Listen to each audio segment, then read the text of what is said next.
하나님,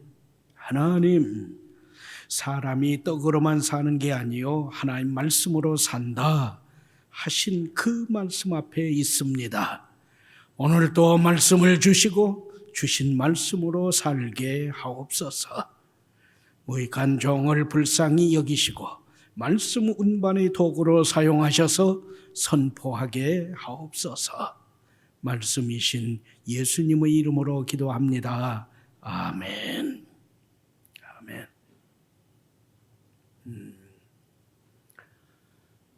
무너져 내렸습니다.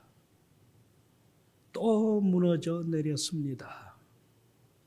참으로 안타까운 일이죠. 불행한 일이죠. 속상한 일입니다.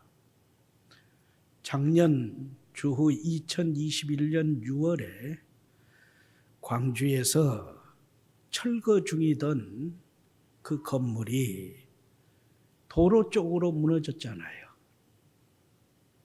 철거 중인 큰 건물이 도로 쪽으로 무너지면서 도로를 걷던 행인은 물론이고 불행하게도 버스를 덮쳤잖아요. 그래서 승객 9명, 그 9분이 삶을 달리했고 8명이 큰 부상을 당해서 치료받았잖아요. 이야, 우리가 그것을 TV를 통해서 뉴스 시간에 보면서 그냥 무너진 거잖아요. 그런데 같은 또 광주에서 지난 1월 11일 날에 아파트 건축하던 그 아파트가 또 와르르르르 무너졌잖아요. 무너져 버렸어요. 그 회사는 어떻게 되는 걸까요? 아직도 거기에 매몰된 시신을 찾지 못하고 있으니 그 가족들은 어떻게 할까요? 우리가 많이 기도할 일입니다. 많이 기도할 일이에요. 누구를 우리가 정죄하기보다 참 우리 모두의 아픔이잖아요. 아무튼 이 무너진다고 하는 것, 무너져 내린다고 하는 것은 엄청난 비극이에요.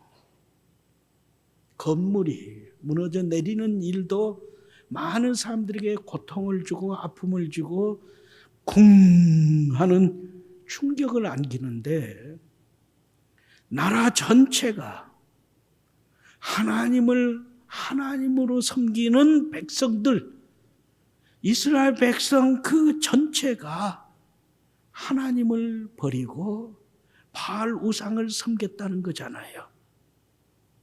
하나님을 하나님으로 섬기는 신앙이 무너져 내린 거예요. 그래서 하나님께서 진노하셔요. 하늘문을 닫아버려요. 우로를 내리지 아니하셔요. 사막지대에, 광야지대에 식물들이나 동물들이 그나마 목숨을 연명하는 그 여건 중에 하나가 이슬이 내린다는 거거든요, 밤에.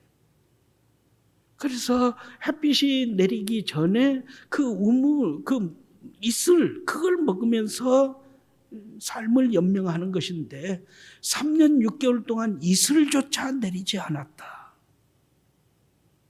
그래서 삶이 너무너무 피폐해져 가는 거예요. 마침내 3년하고 6개월이 지남에 하나님께서 엘리야 선지자를 보내셔서 이제는 닫혔던 하늘문을 열고 내리지 않던 비와 이슬을 내리게 하시는 하나님의 은혜를 베푸시는 겁니다. 그래서 엘리야는 갈멜산으로 가죠. 그 갈멜산에서 아합왕과 바알 제사장 450명 그리고 백성들을 모아서 그들에게 제안을 합니다. 여호와 하나님께서 진짜 하나님인지 아니면 너희들이 섬기는 바알 우상 그게 진짜 하나님인지 한번 가려보자. 가려보자. 가리는 방법은 이렇다. 재물, 송아지를 제물로 해서 제물로 잡아놓은 다음에 불을 지펴서 제물을 사르는 것이 아니라 각각 자기가 믿는 신, 나는 여호와 하나님께 기도하고 바알 제사장 450명 너희는 바알 우상의 이름으로 기도해라. 그때 불을 내려주어서 제물을 사르는 그 신이 진짜 하나님이다. 어떠한가? 그러자 백성들이 그게 옳다. 그렇게 한번 해보자 하는 거죠. 우리가 너무 잘 알고 있는 열왕기상 18장의 사건입니다. 이게 어떻게 될까요? 이 말씀에 더 가까이 나가기를 원합니다. 먼저 21절부터 29절 말씀은 교훈합니다. 21절부터 29절 말씀에 나타난 표리부동한 인생을 보세요. 그리고 우상의 허구를 깊이 들여다보세요. 엘리야의 제안에 바알의 제사장 450명이 아침부터 오후 늦은 시간까지 자기들이 섬기는 그 우상에게 바알의 이름을 부르면서 몸부림칩니다. 송아지를 잡아놓고 불을 피우지 못하고 바알이여 우리에게 불을 내려 이 제물을 살라 주옵소서. 제단 주위에서 다리를 저는 광란에 춤을 추면서 소리를 지릅니다. 자기들의 몸을 칼과 창으로 찢으면서 피를 쏟습니다. 그러면서 울부짖습니다. 오랜 시간, 아침부터 오후 늦은 시간까지 소리치고 춤을 추고 울부짖고 자기들의 몸을 자해하면서 울부짖습니다. 그래도 아무 소리도 응답하는 자도 돌아보는 자도 없었다 합니다. 말씀은 교훈합니다. 예배의 대상이 잘못되면, 기도의 대상이 틀리면 아무리 많이 모이고 아무리 큰 소리로 울부짖고 아무리 오랜 시간을 뛰놀면서 자해하며 울부짖을지라도 그 어떤 소리도 그 어떤 응답도 그 어떤 돌아보는 자도 없습니다.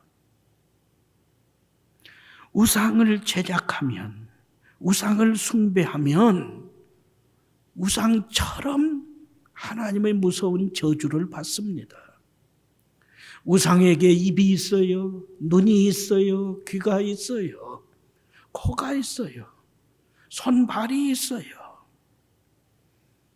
그러더라도 그 우상을 제작하고 우상을 숭배하면 우상의 그것과 같이 되어서 입이 있어도 말하지 못해요, 코가 있어도 숨쉬지 못해요, 눈이 있어도 보지 못해요, 귀가 있어도 듣지 못해요, 손발이 있어도 움직이지 못해요. 목구멍으로 숨을 쉬지를 못해요. 먹고 마시지를 못해요. 그래서 망합니다.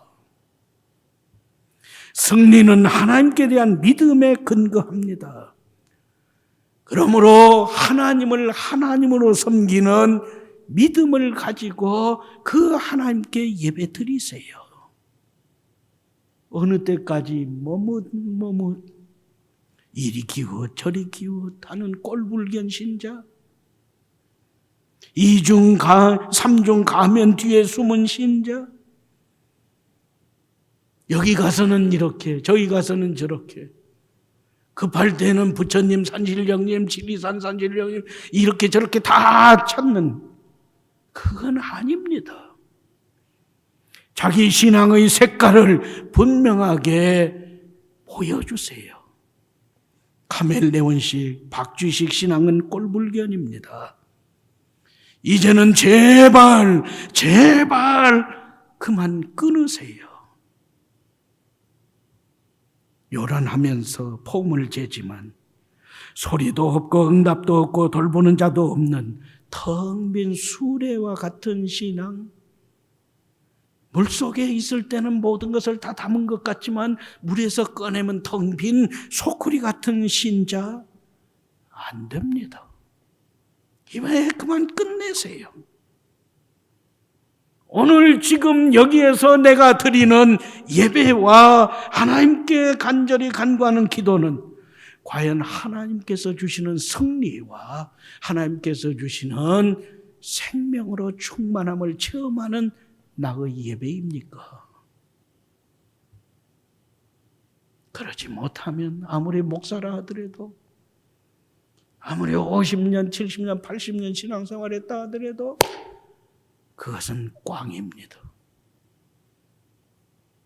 말씀에 교훈한 대로 21절부터 29절 말씀이 교훈한 대로 이러한 불행한 모습이 곧 내 신앙의 모습, 내 예배 생활은 아닙니까?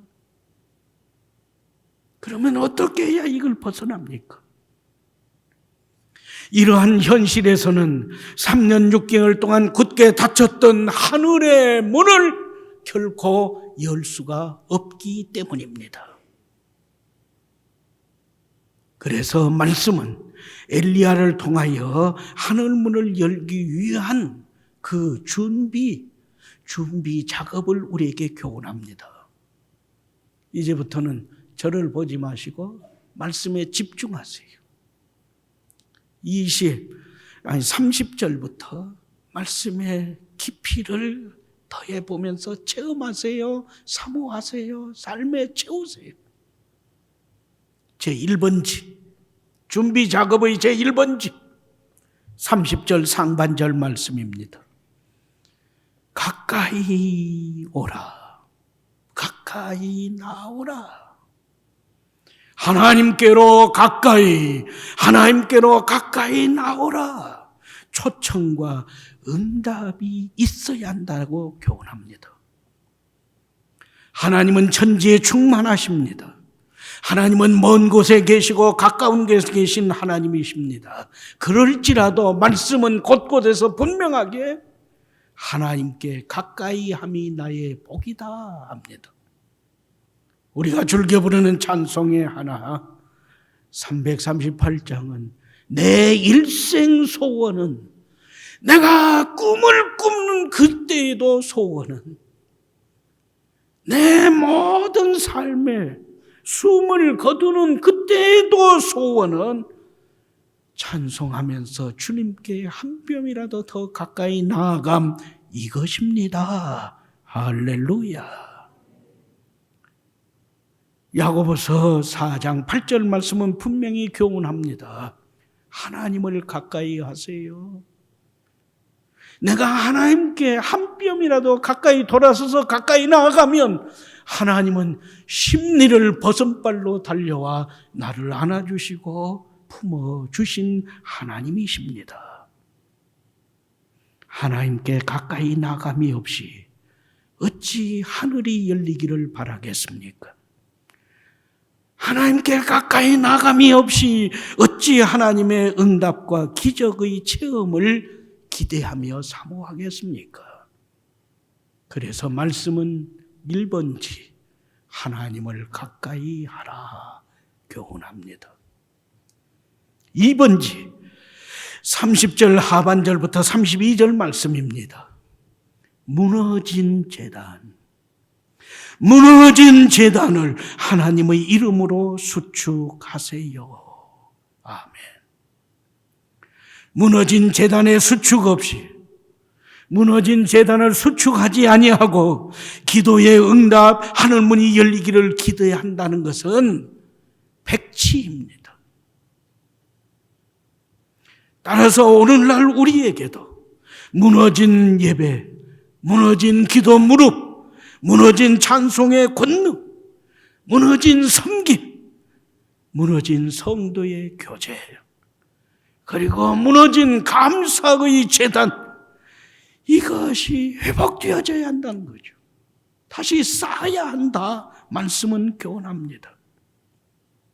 구원의 하나님 여호와의 이름으로 수축하고 마을과 목장, 부서와 기관, 예배의 횟수대로 수축하여 하나님께서 기대하시는, 하나님께서 원하시는, 하나님께서 기뻐하시는 회복과 성숙함을 도모하세요. 지금 예배드리고 있는 지금, 말씀을 대하고 있는 지금 무너진 나의 각종 재단을 여호와의 이름으로 수축하세요. 할렐루야. 아멘. 2번지예요. 3번지 32절부터 35절 말씀입니다.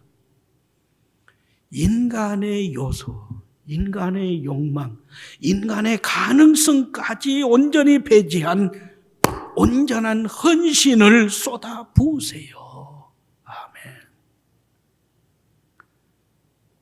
재물을 차려놓고 엘리야는 기도하기 전에 물 12통을 쏟아 부으라고 합니다. 물 12통, 산 꼭대기까지 길어다가 제단에 쏟는 일, 어쩌자는 거예요. 오랜 가뭄으로 물은 피 이상의 가치를 지닌 생명입니다. 그리고 그 물을 산 꼭대기까지 땀을 쏟으면서 길어 올렸잖아요. 많은 수고와 정성이 담긴 거잖아요. 근데 그걸 쏟아 붓는 거예요. 철벅철벅 재물이 물에 잠기도록. 그래서 사람이 아무리 불을 붙이려 해도 생고기인데 거기다 물까지 잠겨버렸으니 어떻게 불이 붙여요? 인간의 요소가 완전히 사라진 거예요. 그러나 말씀은 교훈합니다. 하나님을 가까이 하셨어요? 잘하셨어요. 무너진 제단을 하나님의 이름으로 다시 수축했어요? 더 잘하셨어요. 그렇다면 이제는 인간의 요소를 배제한 온전한 헌신을 쏟아 부으세요. 하나님께 예배드리는 제단에는 아낌없이 쏟아 부어지는 것이 온전한 헌신이기 때문입니다.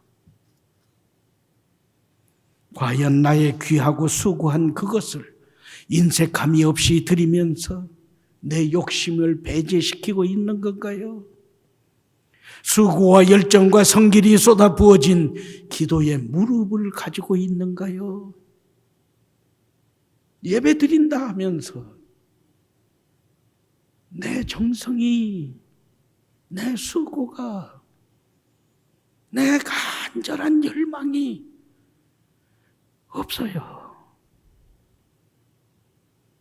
하나님을 향한 나의 헌신에 귀한 것, 수고로움, 땀방울, 철저한 준비가 온전히 갖춰지고 쏟아 부어져야 하는데 그게 없어요. 그러니 어떻게 되는 거예요? 정성껏 하나님께 봉헌함이 엎드린 후에 내가 하나님께서 주시는 은혜 받고자 하는 그 마음까지도 제거하라는 거죠. 이 시간은 온전히 하나님께서 받으시는 예배입니다. 내가 받고자 하는 것은 하나도 없어요. 이 자세로 드리는 그때가 하나님께서 일하시고 쏟아 부어주시는 은혜의 시간임을 다시금 확인하세요. 할렐루야. 3번지입니다. 네 번째, 36절과 37절 말씀입니다. 엘리야가 하나님께 기도드린 시간에 집중하세요. 우리 생각으로는 주변에 있는 이스라엘 백성들과 바알의 제사장과 아합 왕은 물까지 다 부어놨으니까, 제사 준비가 끝났으니까 이제 무릎 꿇고 기도하겠지 합니다. 그러나 35절과 36절에는 어느 정도의 시간이 빠져 있습니다. 곧 하나님께 무릎 꿇어 기도한 시간은 저녁 소제 드릴 때였다는 거죠. 무슨 말씀입니까? 하나님은 이스라엘 백성에게 아침에 그리고 저녁 때에 하나님께 제사를 드리도록 명령하셨어요. 그리고 이 명령을 상번제, 매일 아침과 저녁에 드리는 제사다 해서 상번제 했어요. 그래서 제사장들은 매일 2차례 제사 드릴 때에 모든 백성들은 예루살렘을 향하여 하나님께 간절히 기도했어요.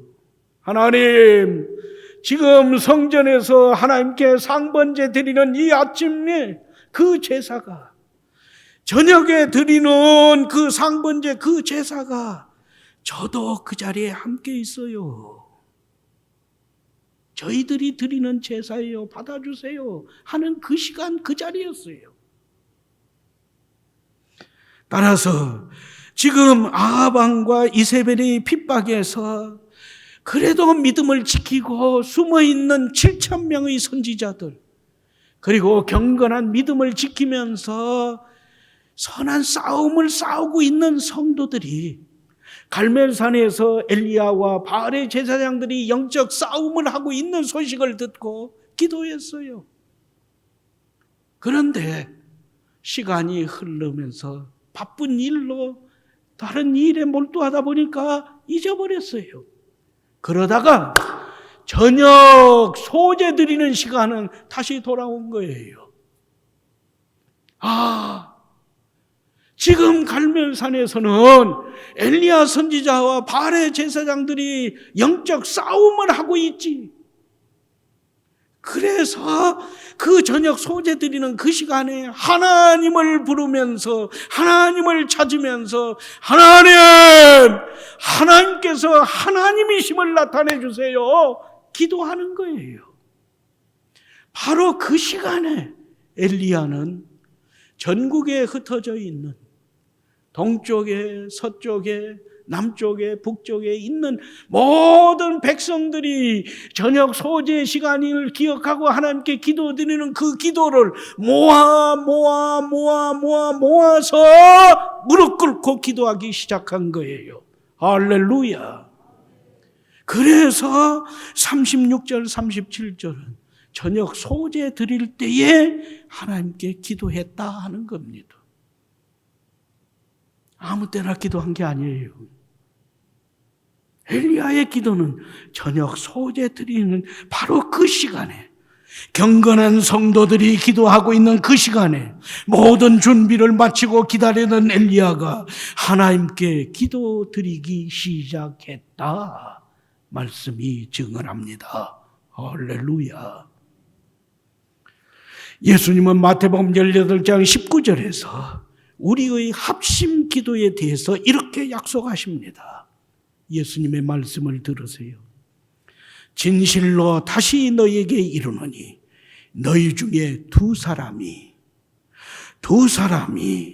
땅에서 합심하여 무엇이든지 구하면 하늘에 계신 내 아버지께서 그들을 위하여, 합심하여 기도하는 두 사람을 위하여 이루게 하시리라. 아멘.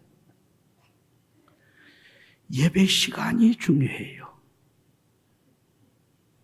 그러나 예배 시간보다 더 중요한 것은 예배 참석이 더 중요해요.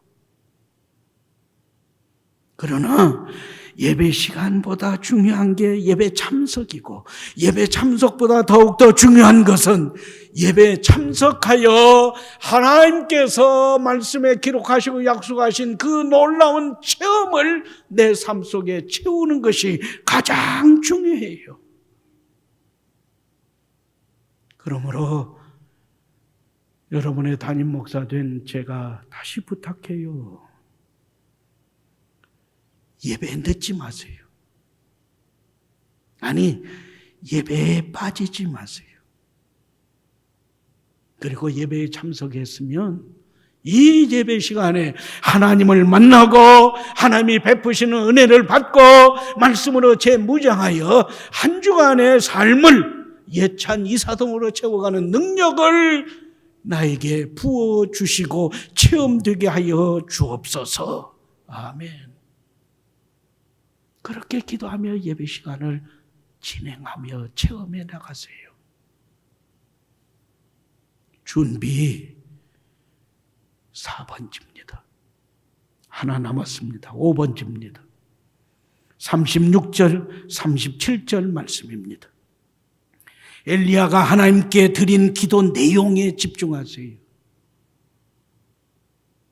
바알의 제사장들 450명은 아침부터 오후 늦은 시간까지 오랜 시간 큰 소리로 기도했어요.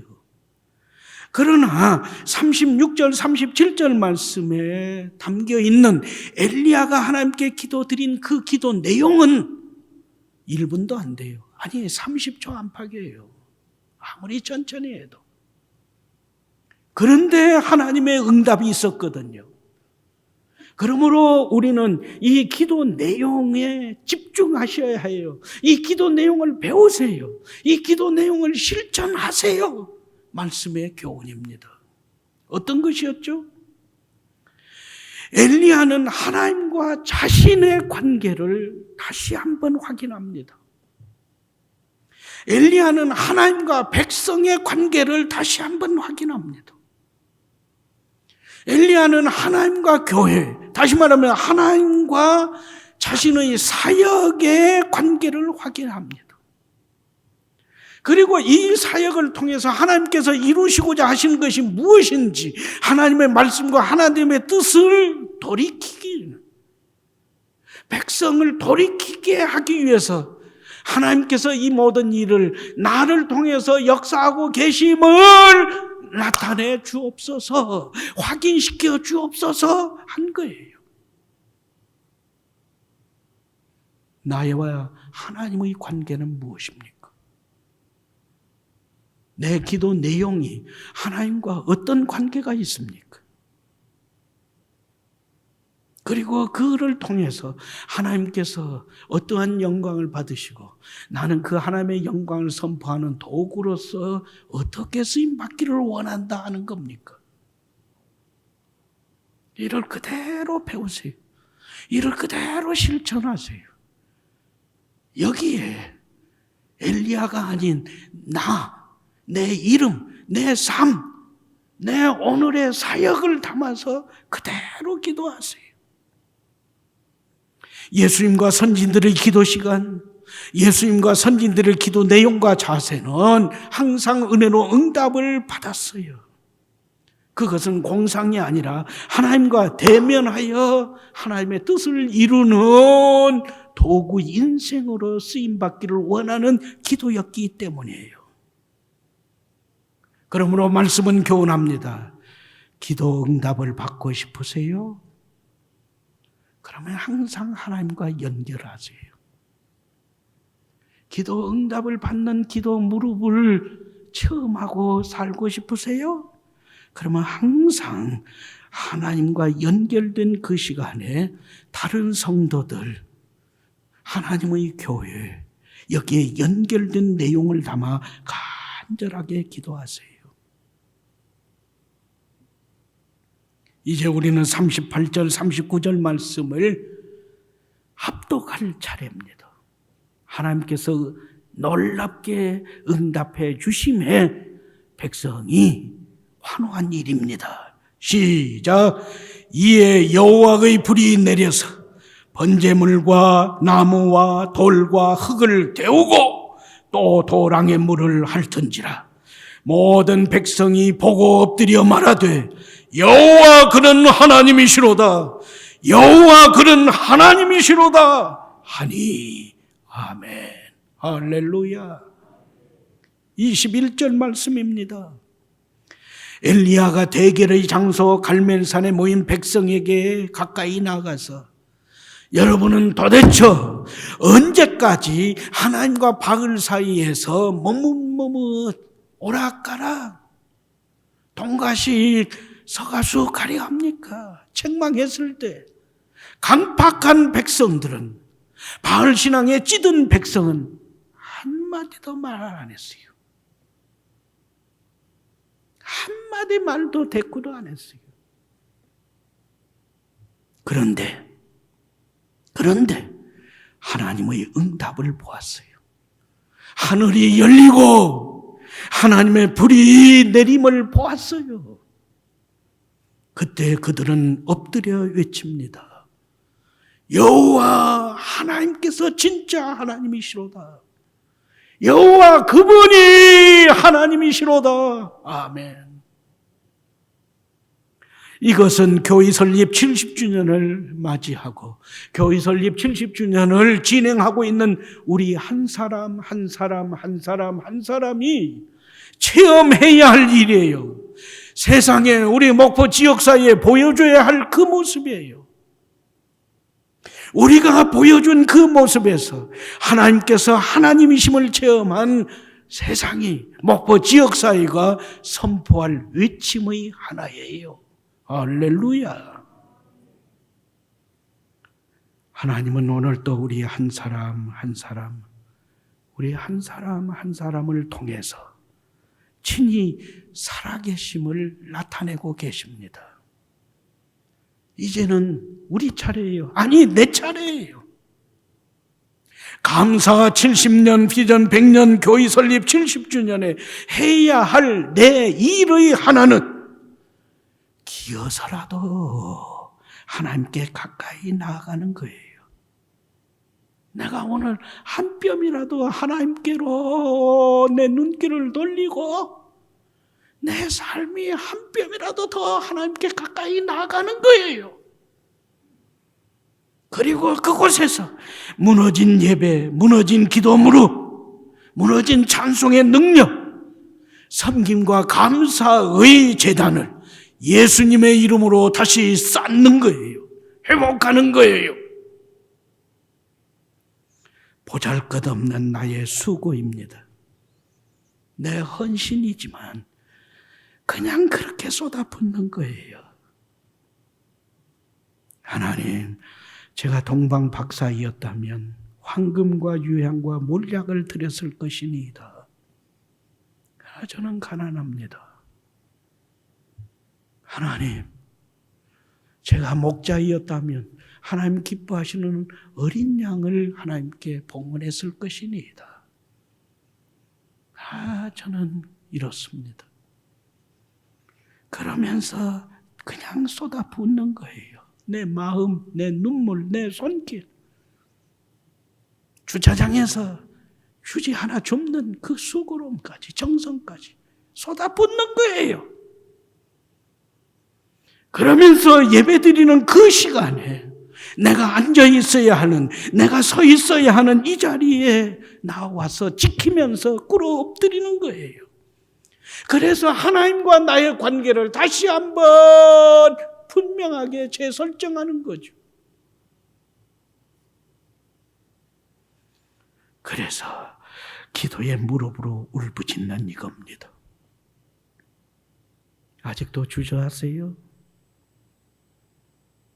우리 찬양대 찬양했잖아요. 엘리야의 하나님이 나의 하나님이시다. 할렐루야. 이 기도는, 이 예배는, 이 믿음 생활은 생각이 아니에요. 그래, 다짐하는 게 아니에요. 실제 실천하는 거예요. 우리의 회복된 예배를 통해서 하나님께서 오늘의 엘리야로 삼아주시는 은혜가 여러분과 여러분의 가정과 자녀 손들의 우리 성산교회 비전 100년을 바라보며 나가는 모든 성산인에게 충만한 은총으로 채워지는 은혜가 있기를 주님의 이름으로 축원합니다. 아멘. 하나님, 오늘의 엘리야로 살고 싶습니다. 주님의 존전에 기어서라도 더 가까이 나아가길 원합니다. 무너진 제단들을 예수님의 이름으로 수축하고 온전히 헌신하며 살게 하옵소서. 예배 시간과 예배의 자리를 지키며 평생을 하나님의 자녀로 살게 하옵소서. 예수님의 이름으로 기도합니다. 아멘.